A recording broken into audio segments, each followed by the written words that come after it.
Dans cette courte capsule, on va voir quels sont les outils technologiques qui peuvent faciliter le travail d'équipe à distance et on va voir aussi quelques principes pour l'évaluation des apprentissages réalisés dans le cadre de travaux d'équipe.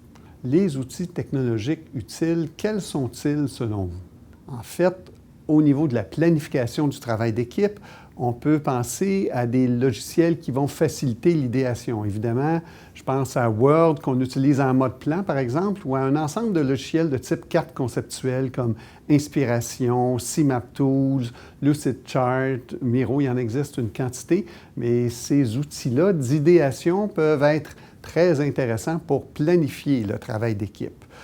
Des outils pour la rédaction, évidemment, on a vu dans le courant des dernières années, le développement d'outils d'écriture collaborative, tout d'abord avec les wikis, puis ensuite avec des applications comme Google Doc et maintenant comme la suite Word dans une équipe Teams ou avec Word Online, où tout le monde peut écrire en même temps dans un même document et où on peut même voir quelle est la contribution individuelle de chaque personne à un document rédigé ensemble. Donc, ça peut être assez intéressant.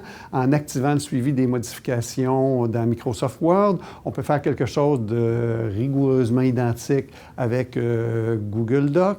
On peut avoir aussi un outil comme OneNote qui est assez intéressant, qui peut permettre d'intégrer non seulement des éléments textuels, mais des éléments multimédia, des graphiques, des images. Donc, les outils de rédaction collaboratifs se sont beaucoup développés. Ça peut être très intéressant et ça peut être facilitant de les utiliser. Puis ça peut permettre aussi de garder une trace du travail de chacun, ce qui va être utile au moment de l'évaluation des apprentissages. Enfin, il existe une catégorie d'outils que j'ai regroupés sous le nom de pad collaboratif. Là-dessus, c'est quoi un pad collaboratif?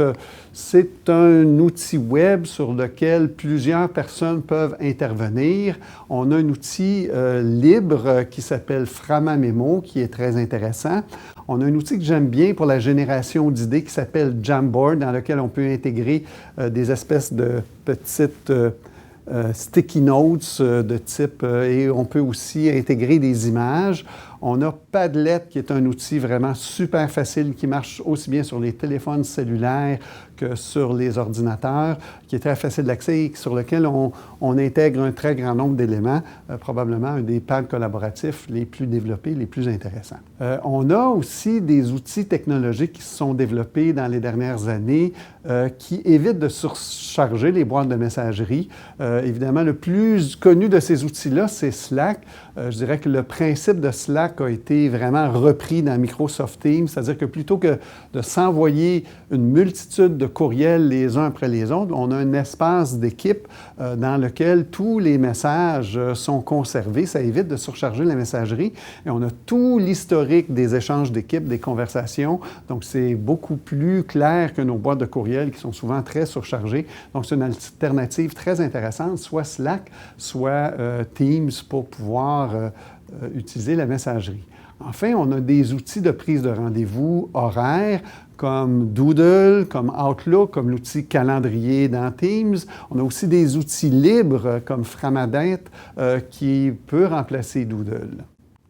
Maintenant, comment évalue-t-on les travaux d'équipe? Comment fait-on l'évaluation des apprentissages? En fait, il y a un premier principe, c'est qu'idéalement, on va conserver une partie d'évaluation individuelle dans l'évaluation du travail d'équipe.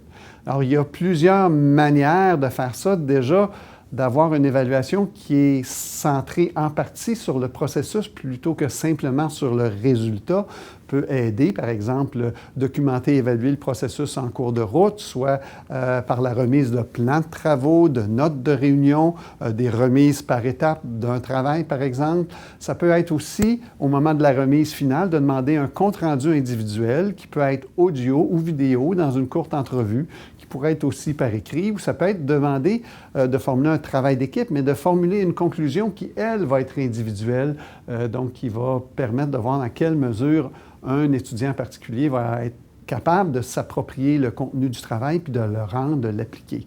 Donc, ce sont des pistes assez faciles pour pouvoir incorporer une partie d'évaluation individuelle dans l'évaluation du travail d'équipe. Évidemment, il y aurait aussi l'évaluation de la contribution individuelle par les coéquipiers ou l'auto-évaluation de sa propre contribution. Et si on utilise ce type de méthode-là, on peut donner à l'étudiant la charge, en quelque sorte, de collecter les preuves de sa contribution et de vous la remettre. Donc, voilà, et ça peut être aussi une auto-évaluation ou une évaluation par les pairs sur laquelle vous allez porter votre propre jugement. Donc, vous n'êtes pas obligé de donner tout le poids de cette évaluation-là aux étudiants eux-mêmes. Maintenant, quelque chose qui est assez peu utilisé, malheureusement, qui est sous-utilisé et qui est très intéressant, c'est de recourir à l'auto-évaluation et à l'évaluation par les pairs. C'est vraiment un processus qui est susceptible de développer les connaissances, les compétences métacognitives, donc faire connaître les critères à partir desquels vous allez évaluer les étudiants, faire en sorte qu'ils s'approprient ces grilles, ces critères-là, qu'ils les appliquent soit sur leur propre travail ou sur le travail de leurs collègues. C'est une approche qui est très intéressante. En fait, il existe dans Moodle une application particulière qui s'appelle Atelier d'évaluation, qui est spécifiquement faite pour pouvoir soutenir l'évaluation par les pairs. C'est très intéressant. Donc, ce dispositif-là est puissant non seulement pour évaluer les compétences métacognitives, mais pour les développer aussi. En somme, on a vu que plusieurs outils technologiques peuvent aider le travail d'équipe à distance et ces outils-là permettent de conserver des traces des contributions individuelles, ce qui peut être intéressant pour l'évaluation. L'évaluation des apprentissages devrait comporter une part individuelle idéalement, puis le recours à l'auto-évaluation et à l'évaluation par les pairs ne devrait pas être négligé.